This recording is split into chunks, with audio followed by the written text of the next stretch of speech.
Welcome back. China is arming up to protect its economy from the ongoing trade tensions with the US. The country has announced a series of measures to stabilize employment and is fully confident of achieving its annual growth target of 5%. China's top economic planning body said that the country will implement a scheme to boost consumption and set up a venture capital guidance fund by June. China also plans to help companies pivot to the domestic market. China has already allocated 160 billion yuan to boost domestic consumption. Another 140 billion yuan investment is expected to follow.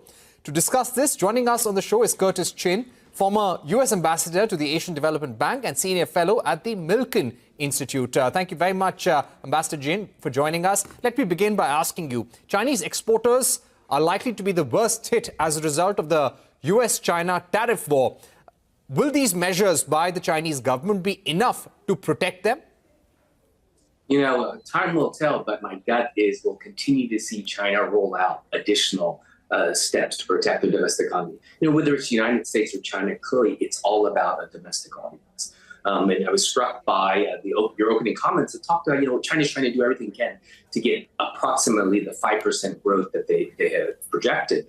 But just a few days ago, the International Monetary Fund, the IMF, came out with its latest GDP projections for China and have lowered it to 4% for both this year and next year.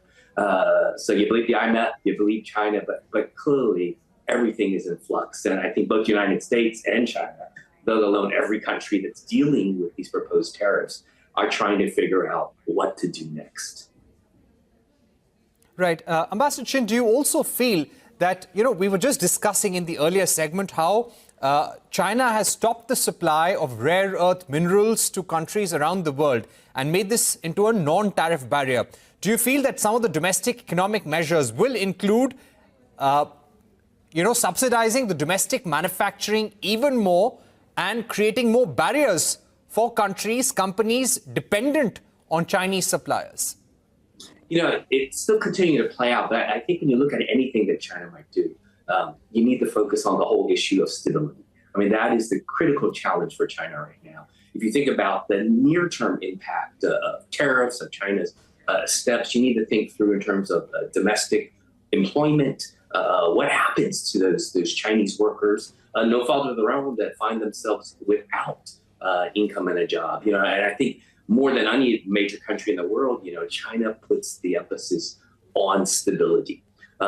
It's, you know, I think each side, China and the United States, are really trying to wait out each other. Who will bear the most pain in the near term? And what was really striking also about your last segment was, again, the difference between the short-term challenge and really the medium-term consequences of these actions, which we mix for all nations involved. For China, as one of your commentators noted, it makes them a less reliable partner. Just exactly what some people have said about the United States. And so what it means, I'm based in Southeast Asia, it means Southeast Asian nations, other nations will need to think through the importance of diversification away from China, maybe away from the US too, as key markets or key sources of these kind of intermediate elements that go into products that countries make and then seek to export. Right. And this is a story that you've also been following very closely, Ambassador Chin, as to how Apple is considering making India the production hub for all phones for the US market especially. Now, considering this trade war has broken off and you've got these tariff wars and China also imposing a lot of restrictions, do you think India will have an advantage? Will India see more manufacturing coming as a result of US-China trade tensions?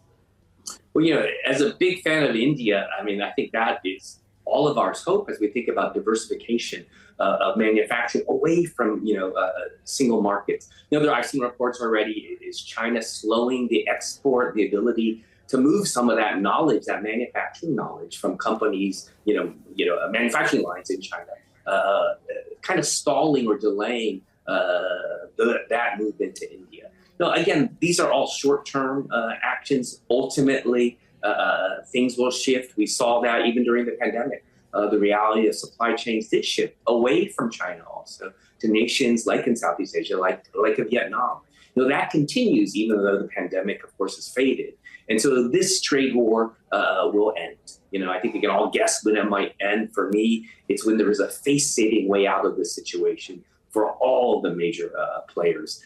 And when that happens, the reality is that steps being taken by companies to shift away from China, to shift into an India or elsewhere, those steps will continue to play out in terms of decisions made now. For the short term, they're really going to play out in the long term. Right.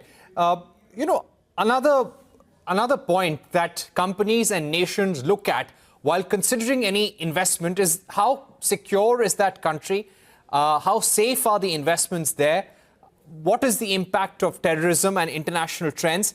Now we've seen a very gruesome, ghastly attack in Jammu and Kashmir. You've been following that very closely. And India has drawn a clear linkage between Pakistani state actors, the government, and the terrorists who were involved. How do you think this attack on Indian civilians impacts the investment sentiment towards India?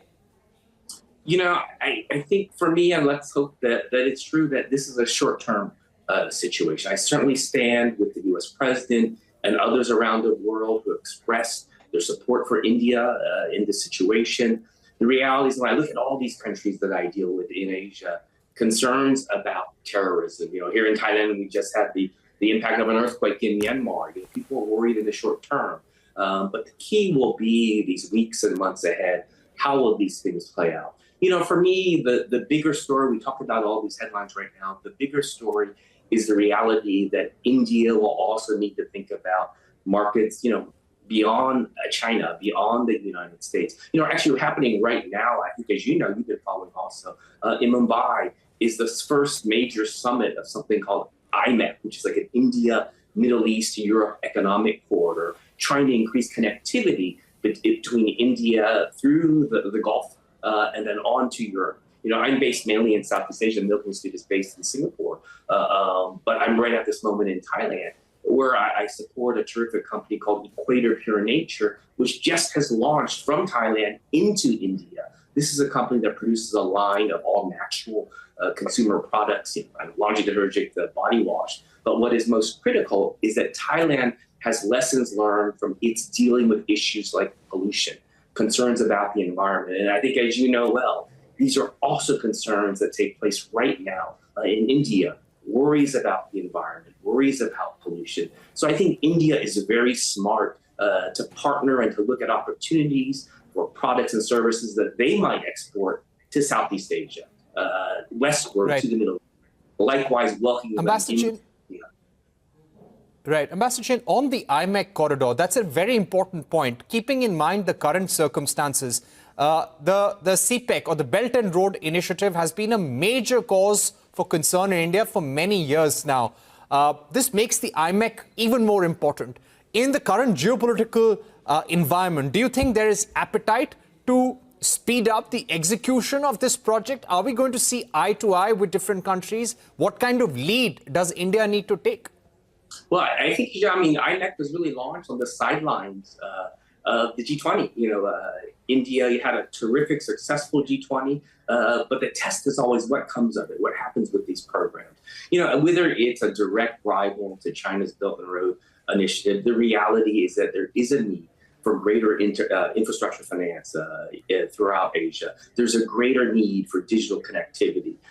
So I say, bring it on. I think nations can benefit from all of these efforts, but clearly nations also have to look at the bottom line in these contracts. I'm in and out of South Asia. I remember when I was in Sri Lanka, there's talk, are the China programs debt aid or are they debt traps? Countries will know best kind of the fine print. And my hope is that transparency is what is key, whether it's an IMEC project or a Belt and Road project. Clearly there's a need in this region, and what we need is projects that are transparent, that are more accountable to increase that connectivity. I'm always struck that when I look at the regions of Asia more broadly, South Asia is probably one of the least connected. There was an op-ed I read out of India that talked about maybe India needs to think of itself as an island. And what do they mean?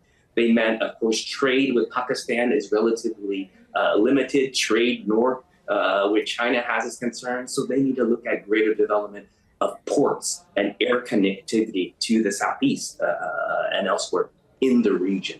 But there is opportunity there. I think U.S.-India relations continue to be very well, and I hope they continue to be built on. All right, Ambassador Chin, thank you so much. We've completely run out of time. With that, it's a wrap on this edition of News Center. More news and updates continue right here.